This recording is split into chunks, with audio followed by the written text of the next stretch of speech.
Did you ever have to pretend everything was fine when it really wasn't? My brother Mark has always been the kind of guy who likes to make statements at family gatherings, not because he has anything particularly wise to say, but because he enjoys the spotlight and wants to make sure everyone hears him, even if what he's saying is completely out of line. A couple of months ago, during a Sunday family barbecue at our parents' place, he decided that the perfect time to share one of his little pearls of wisdom was right after I walked in and greeted everyone.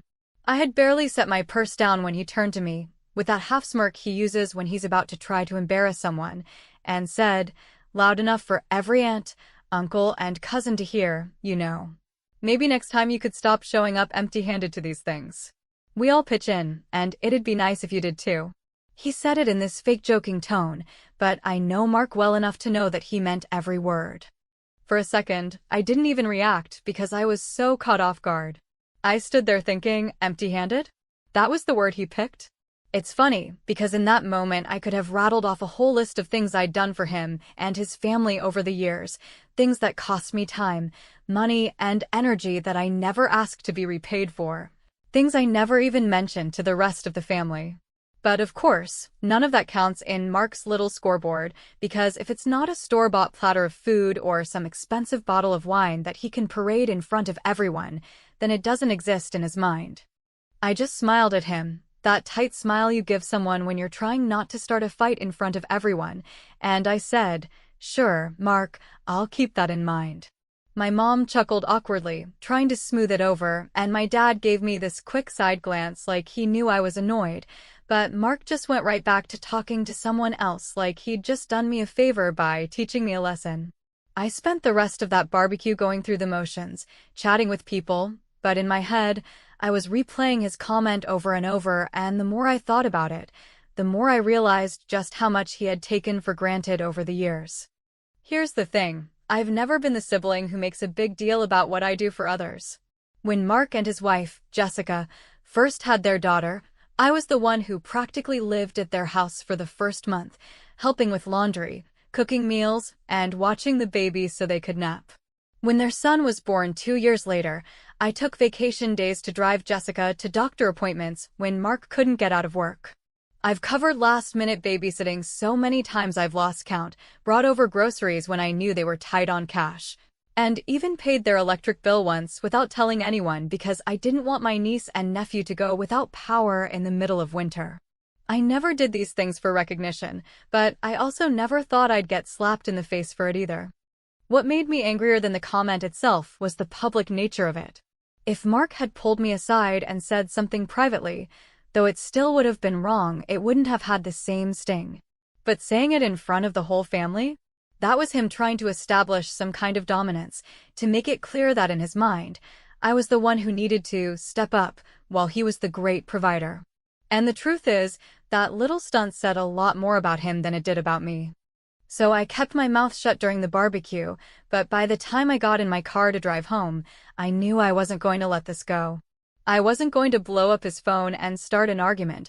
That's exactly the kind of drama he'd want, because it would give him another story to tell about how overly sensitive I am.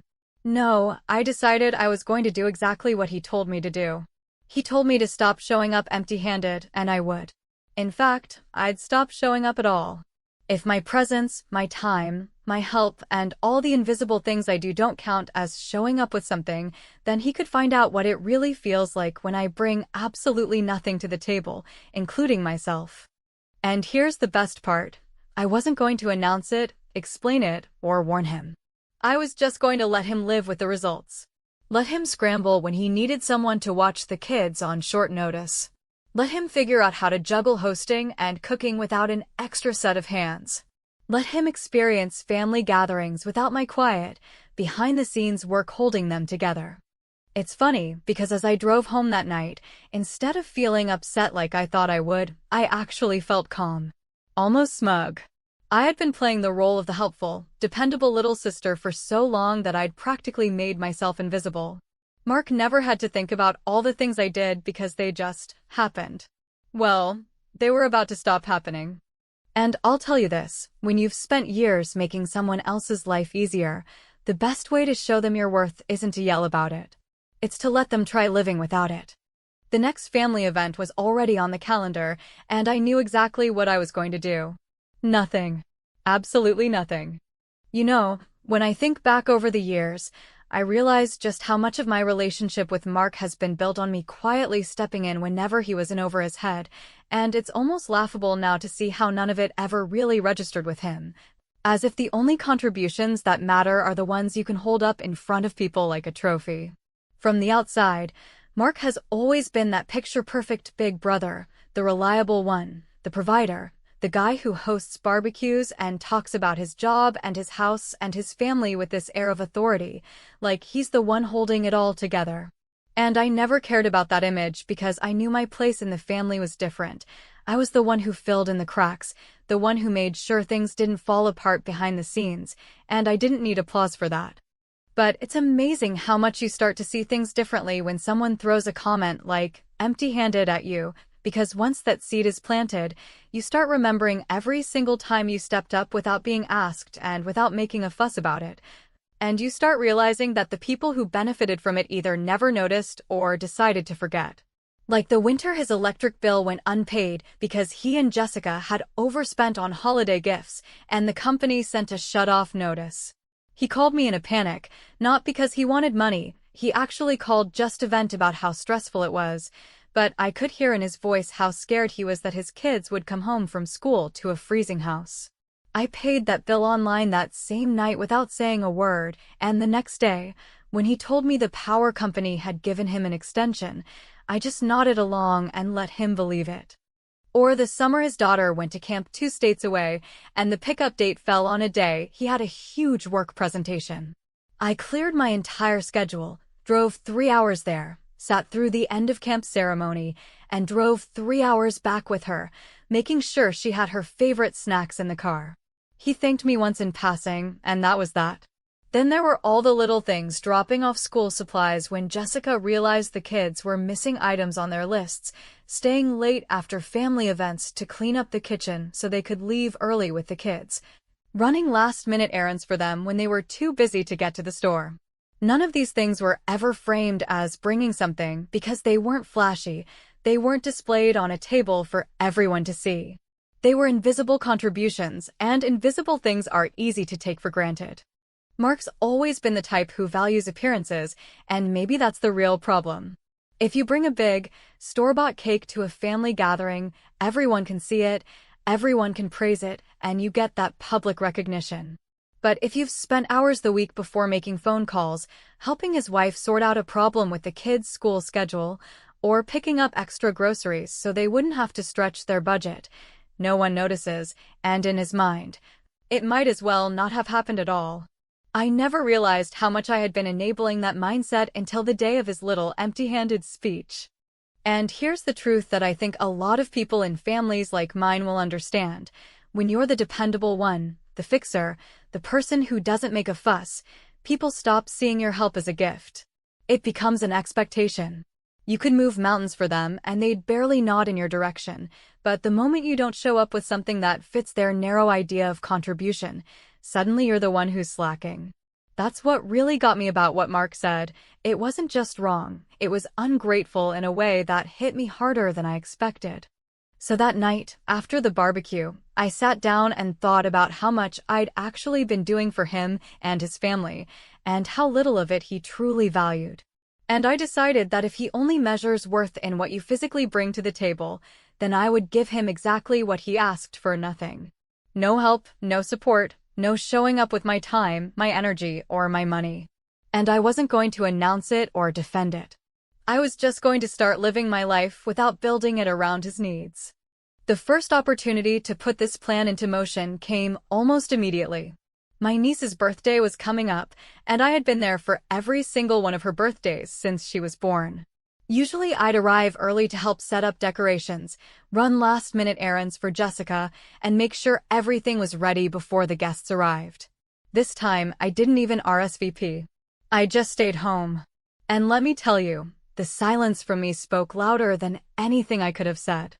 By the end of that weekend, I saw in the family group chat that Mark was already trying to spin my absence, making comments about how I was too busy or probably upset about something small, and how I shouldn't let petty stuff get in the way of family. He wanted to frame it like I was being unreasonable, but what he didn't realize was that I wasn't being petty at all. I was just done. And this was only the beginning. When you've been the one quietly holding things together for years, the most powerful thing you can do is step back and let people feel the gap you've been filling. And that's exactly what I plan to do, one skipped event at a time. When the day of my niece's birthday finally came, I will admit that there was a part of me that half expected I would give in to old habits, throw on my shoes, grab some kind of last-minute gift, and show up to help like I always did. Because for years that had been my default setting, no matter what else was going on, if Mark or his family needed something, I would be there without hesitation. But this time, I didn't even let myself get close to that point. I made sure I had plans for myself that morning, something small but enough to keep me busy, because I knew that if I left space in my day, I might start feeling guilty and start rationalizing why it would be easier to just go and keep the peace. Instead, I stayed home, and I didn't text or call, and I didn't post anything on social media that could give them the impression I was waiting for an invitation to explain myself. I simply lived my life like the party didn't exist. It's strange, because the absence of a person who usually shows up is so much louder than the presence of someone who's never been there in the first place, and by the end of the afternoon, that silence had clearly made its way through the family. Around 3 o'clock, the group chat started lighting up. First, there were the cheerful photos from Jessica, pictures of balloons, the cake, the kids running around, things she probably sent to everyone. But then Mark chimed in with a comment that was clearly aimed at me, even if he pretended it wasn't. He wrote, "Some people couldn't make it this year, but hey, life gets busy, right?" Followed by one of those laughing remarks that's meant to soften the jab, but actually makes it sting more. I didn't respond, because I knew that any reaction, even a neutral one, would open the door to him painting me as the overly emotional sister who couldn't take a joke. Instead, I let the silence hang there, and sure enough, later that evening, he texted me directly. The message was short but pointed. "So, no call for your niece today?" I looked at it for a while, then put my phone down without replying. If he wanted to know why I wasn't there, he could remember the last conversation we had at that barbecue. I wasn't about to explain myself for following his own advice. The following week, the ripple effects of my absence started showing in ways I had expected. Jessica called me in the middle of the afternoon, her voice trying to sound casual, but I could hear the frustration underneath.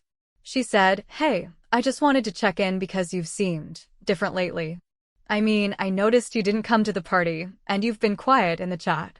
I told her I was just busy and left it at that, but when she pushed a little, asking if something was wrong, I finally said, "I'm just trying to take Mark's advice to heart. You know, about not showing up empty-handed." There was a pause, the kind of pause where you know the person on the other end is deciding whether to press the issue or let it go, and then she mumbled something about understanding and hung up.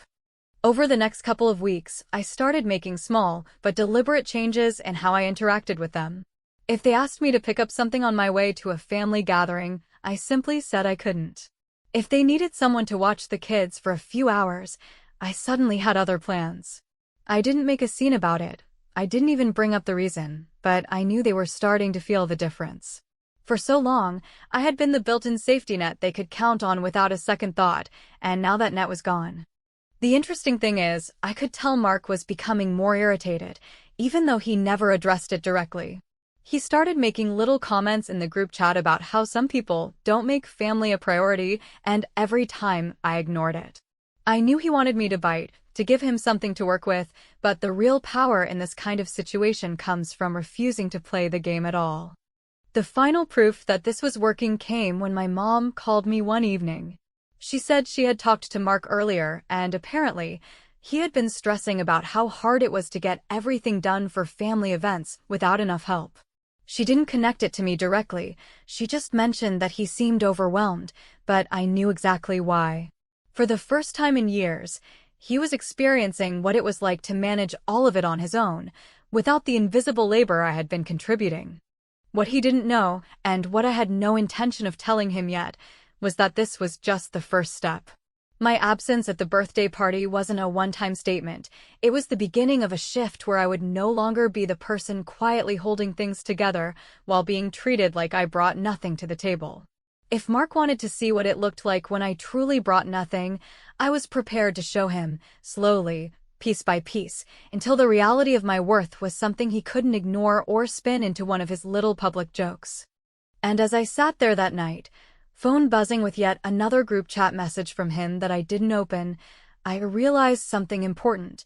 This wasn't about punishing him for one comment. It was about showing him that I was done playing the role he had written for me without my consent. He could host, plan, manage, and handle all of it, because from now on, I was officially off the clock.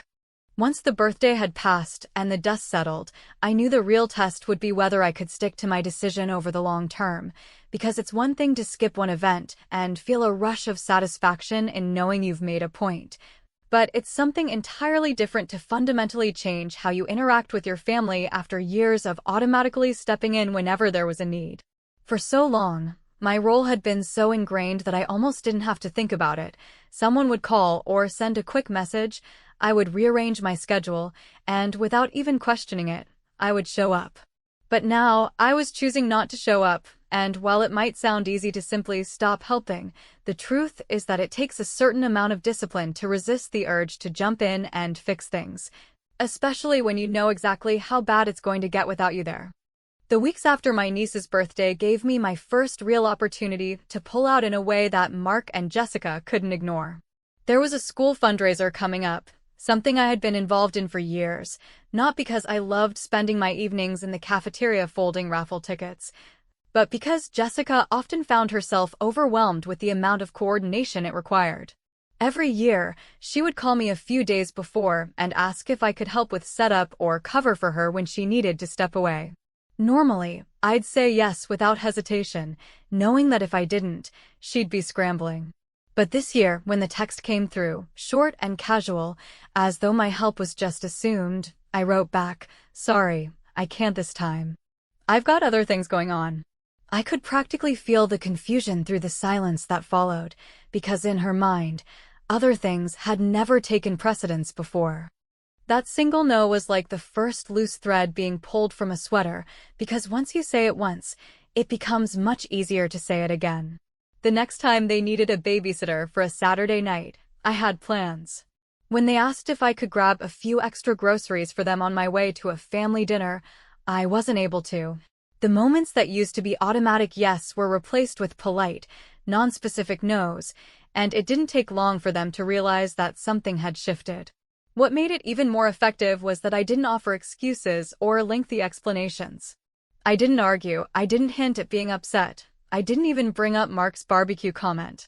I simply stopped making myself available, and that left them with nothing to push back against except the fact that they now had to manage everything themselves. It was almost amusing to watch the progression of Mark's reaction. At first, he ignored it, as though pretending nothing had changed would make it go away. Then he tried to joke about it in the family group chat, tossing out comments about how I must have joined the witness protection program or retired from family duties. When that didn't get a rise out of me, the comments turned slightly sharper, focusing on how some people don't value family the way they should. It was a transparent attempt to guilt me, but guilt only works when you feel it, and by that point, I was well past that stage. The real turning point came when I heard from my cousin, who casually mentioned during a phone call that Mark had been complaining to anyone who would listen about how much more stressful things had become lately. Apparently, without me quietly handling all the little details, he was constantly running behind, missing deadlines at work, and getting into arguments with Jessica over who was supposed to be handling what. Hearing that was a quiet victory, because it meant my absence wasn't just noticeable, it was creating a tangible impact that he couldn't spin into something positive. And then came the moment I had been waiting for without even realizing it. Mark volunteered to host Thanksgiving.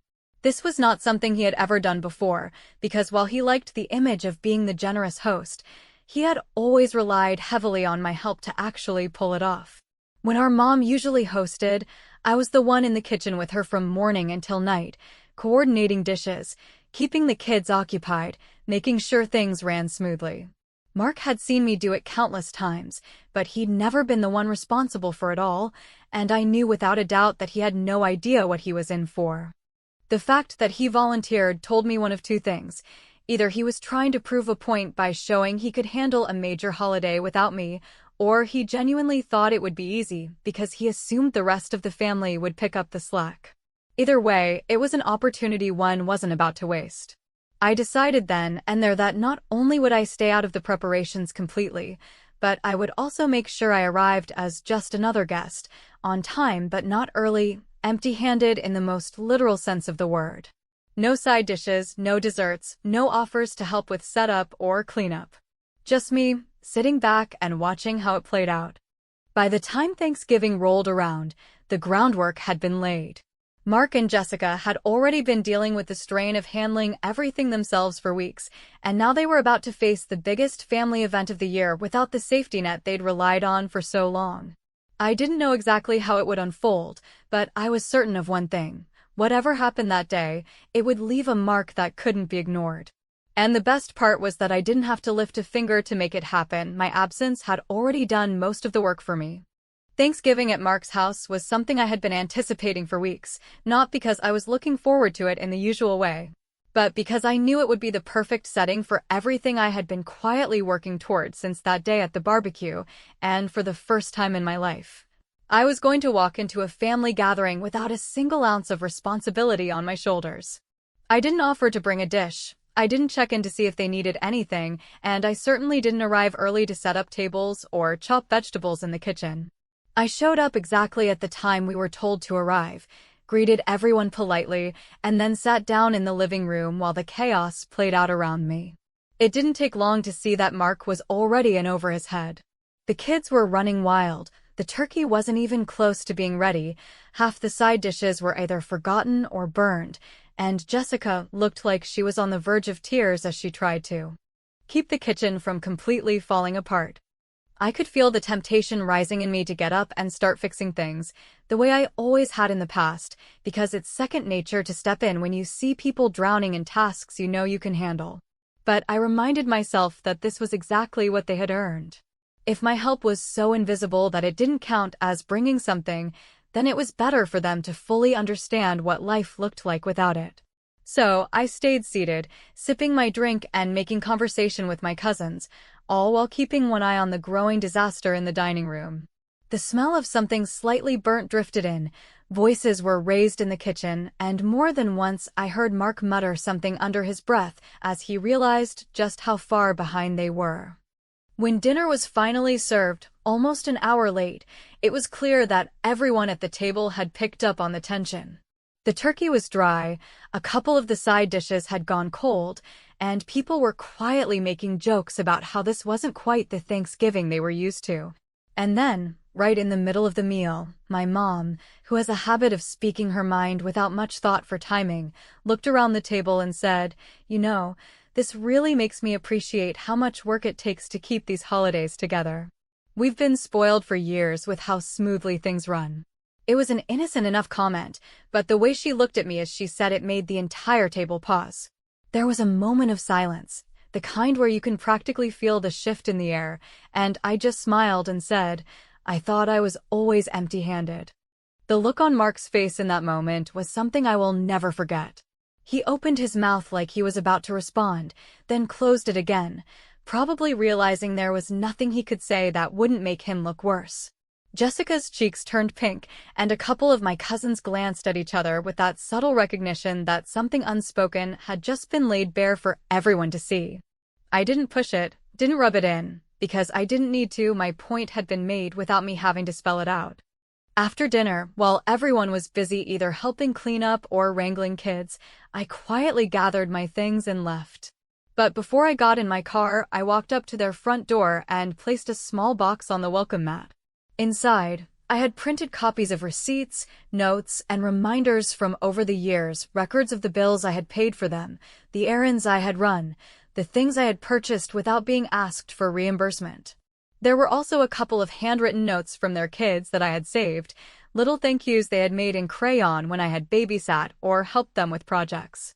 On top of the pile, I placed a single sheet of paper with one sentence: This is what empty-handed has looked like all these years. I didn't wait around to see if they found it that night or the next morning. I didn't need a thank you, and I didn't need an argument. I drove home with the kind of calm satisfaction that comes from knowing you've made your point in a way that can't be undone. Over the next few days, I noticed that Mark didn't send his usual follow-up messages in the group chat after a family gathering, the ones where he would share photos and recap the event. In fact, he didn't reach out to me at all, and neither did Jessica. The silence was almost as satisfying as their reaction at the table had been. The funny thing is, I hadn't set out to cut them out of my life entirely. I just wanted them to understand the value of what I had been giving all those years. Whether they chose to acknowledge it out loud or just sit with the discomfort of knowing they had taken it for granted, that was their decision. But from that Thanksgiving forward, something shifted in the family dynamic.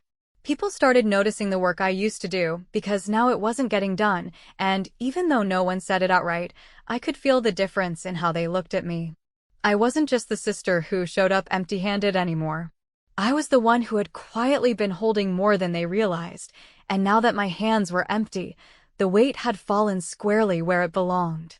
Mark never made another comment like the one he had at the barbecue, and to this day, he hasn't called me to talk about it.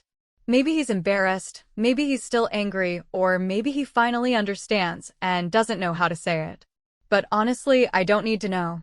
What matters to me is that I walked away from that table on Thanksgiving knowing that I had won, not in a petty, vindictive way, but in the sense that I had finally shifted the balance. I had taken back my time, my energy, and my self-respect, and I had done it without raising my voice or getting into a single argument. And in the end, that was the best kind of victory.